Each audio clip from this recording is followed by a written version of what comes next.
All right, it's time for episode 34 of Muscle Music, a series in which I pick an album from this filter, I work out to it, I give it a review, and I only do albums I've never listened to before. I listened to The Chronic all the way through. It's a great album. I actually have it on vinyl for some reason. I'm not sure why. But yeah, it was a good one. Neil Young, After the Gold Rush. All right. Love can break your heart. All right, we just got back from the gym. I did my push day today, so here are my thoughts on After the Gold Rush by Neil Young. So first of all, I'm lucky I even found this album because it's not on streaming. I forgot Neil Young removed all of his music from streaming services, and, good for him. He's free to do whatever he wants. I know the owner of Spotify is an asshole, and a lot of streaming companies pay like shit, so I totally understand it, but I found it on YouTube. It was on YouTube Premium. Luckily, I just bought that, so here are my full thoughts. So a lot of this album is very folky. There are some other influences. There's some country elements, there's some rock elements, but a lot of it is very folky. And that's the kind of sound that Neil Young is known for. Obviously, he's a legend in the game.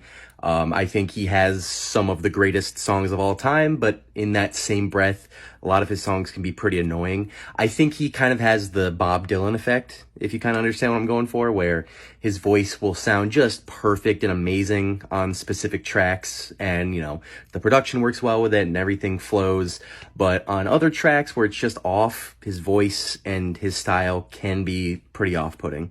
And I think that applies for some of the tracks here, specifically the title track. His voice is just very whiny and grainy, and it's hard to focus on just because, the songwriting production is pretty solid. I like the lyricism, and some of the guitar playing is pretty good, but his voice, where it's just kind of up here, is not flattering. But at the same time, there's a lot of tracks on this album that I think are really great. Some of Neil Young's best songs.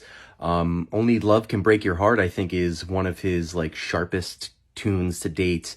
Southern Man is a bit more higher energy, a bit more of that rock sound.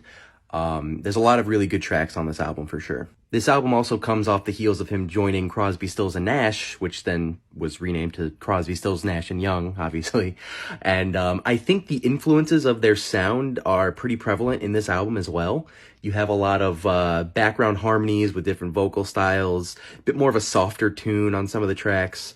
I really do like those influences, though. It makes for a better listening experience. Now, obviously, this is not the most ideal album to work out to, obviously, especially if you're doing more high-intensity stuff.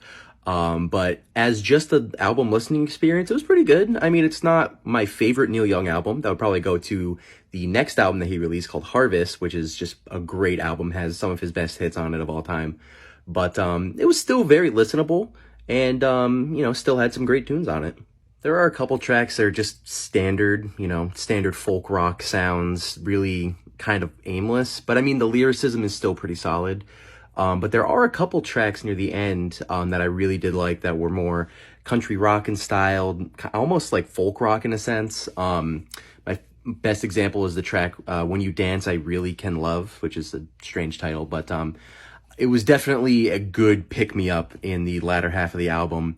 And was probably one of the better gym tracks to listen to, I guess. Plus, if you're not really into the sound of this album, it's relatively short. It's only 33 minutes and I think 8 or 9 tracks, so it's still pretty brief, and doesn't overstay its welcome too much. My favorite tracks have to go to Southern Man, When You Dance, I Really Can Love, as well as Only Love Can Break Your Heart. But yeah, I probably would have put Harvest on this list instead of this album, but this album was still pretty solid.